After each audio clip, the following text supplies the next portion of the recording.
আসসালামু আলাইকুম। একবার ভাবুন তো, আপনার জীবনের সবচেয়ে গোপন কথাগুলো, যেগুলো আপনি শুধু আপনার থেরাপিস্ট বা সাইকোলজিস্টকে বলেছেন। আপনার মনের গভীরের ভয়, লজ্জাজনক ঘটনা বা পারিবারিক সমস্যা, সেগুলো যদি হঠাৎ করে ইন্টারনেটে সবার জন্য উন্মুক্ত করে দেওয়া হয়। এমনকি হ্যাকার যদি আপনাকে ইমেল করে বলে, টাকা দাও, না হলে তোমার সব সিক্রেট আমি দুনিয়াকে জানিয়ে দেব, তখন আপনার মানসিক অবস্থা কেমন হবে?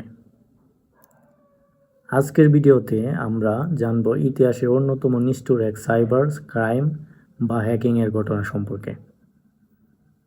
ফিনল্যান্ডের বাস্তব হ্যাক, যা হাজার হাজার মানুষের জীবন নরকে পরিণত করেছিল। চলুন জেনে নেই বিবিসিতে উঠে আসা এই ভয়াবহ ঘটনাটির বিস্তারিত। ঘটনাটি 2020 সালের অক্টোবর মাসে। ফিনল্যান্ড ইউরোপের অন্যতম শান্তিপূর্ণ দেশ। সেখানে বাস্তব নামে একটি জনপ্রিয় সাইকোথেরাপি ক্লিনিক ছিল। হাজার হাজার মানুষ মানসিক শান্তির খুঁজে সেখানে যেতেন। কিন্তু হঠাৎ একদিন ক্লিনিকটির ডেটাবেস হ্যাক হয়ে যায়। একজন হ্যাকার, যে নিজেকে র্যানসম ম্যান বা মুক্তিপণ মানব হিসেবে পরিচয় দেয়, সে দাবি করে যে তার কাছে ক্লিনিকের প্রায় 33,000 রোগীর ব্যক্তিগত তথ্য আছে।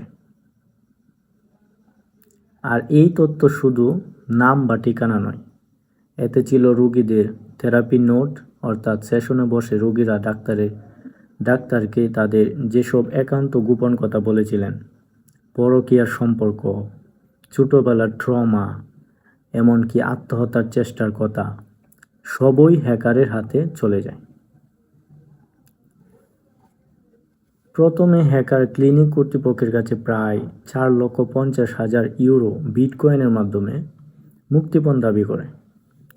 কিন্তু ক্লিনিক কর্তৃপক্ষ টাকা দিতে অস্বীকৃতি জানায়। তখন হ্যাকার যা করে তা ছিল অকল্পনীয় নিষ্ঠুরতা। সে সরাসরি রোগীদের ইমেল করতে শুরু করে। ইমেলে বলা হয়, আগামী 24 ঘন্টার মধ্যে 200 ইউরো বিটকয়েনে পাঠাও, না হলে তোমার সব গোপন তথ্য ডার্ক ওয়েবে প্রকাশ করে দেওয়া হবে। সময় পার হলে টাকার অঙ্ক বেড়ে 500 ইউরো হয়ে যাবে। ভাবুন একবার, একজন সাধারণ মানুষ, যে হয়তো মানসিক ডিপ্রেশনে ভুগছেন, তিনি হঠাৎ এমন হুমকি পেলেন। ভুক্তভোগীদের একজন বিবিসির কাছে এই ঘটনাকে ধর্ষণের সাথে তুলনা করেছেন। তিনি বলেছিলেন, মনে হচ্ছিল আমাকে জনসম্মুখে নগ্ন করে দেওয়া হয়েছে। কে ছিল এই নিষ্ঠুর হ্যাকার? পুলিশি তদন্তে বেরিয়ে আসে এক চাঞ্চল্যকর নাম, আলেক্সান্দারি কিউমাকি। অনলাইনে সে জ্যাকিল নামেও পরিচিত ছিল। আলেক্সান্দারি কোনো সাধারণ হ্যাকার ছিল না। সে কুখ্যাত হ্যাকার গ্রুপ লিজার্ড স্কোয়াড এর সদস্য ছিল, যারা এর আগে প্লেস্টেশন এবং এক্সবক্স লাইভ নেটওয়ার্ক হ্যাক করে সারা বিশ্বে শোরগোল ফেলে দিয়েছিল।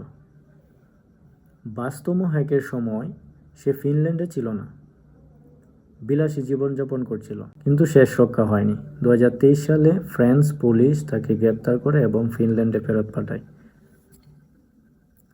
এই ঘটনা ফিনল্যান্ডকে নাড়িয়ে দিয়েছিল।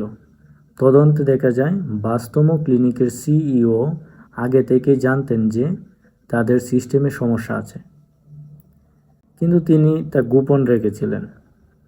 ফলস্বরূপ ক্লিনিকটি দেউলিয়া হয়ে যায় এবং সিইওকে বরখাস্ত করা হয়।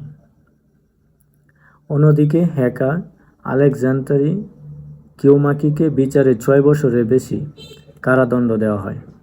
কিন্তু ততদিনে হাজার হাজার মানুষের ব্যক্তিগত জীবন তছনছ হয়ে গেছে। রিপোর্ট অনুযায়ী এই ঘটনার লজ্জায় কয়েকজন ভুক্তভোগী আত্মহত্যা পর্যন্ত করেছিলেন। বাস্তব হ্যাক আমাদের চোখে আঙ্গুল দিয়ে দেখিয়ে দেয় যে ডিজিটাল যুগে আমাদের তথ্যের নিরাপত্তা কতটুকু জরুরি। আমরা যখন কোনো অ্যাপ বা ওয়েবসাইটে আমাদের ব্যক্তিগত তথ্য দিই, আমরা আসলে জানি না ওপাশের নিরাপত্তা ব্যবস্থা কতটা শক্তিশালী। এই ঘটনাটি ছিল প্রযুক্তির অপব্যবহারের এক জঘন্য উদাহরণ, যেখানে মানুষের দুর্বলতাকে পুঁজি করে ব্যবসা করার চেষ্টা করা হয়েছিল। ভিডিওটি ভালো লাগলে লাইক দিন এবং শেয়ার করে সবাইকে সচেতন করুন। এমন আরও ইনফরমেটিভ ভিডিও পেতে আমাদের চ্যানেলটি সাবস্ক্রাইব করতে ভুলবেন না। দেখা হবে পরের ভিডিওতে। আল্লাহ হাফেজ।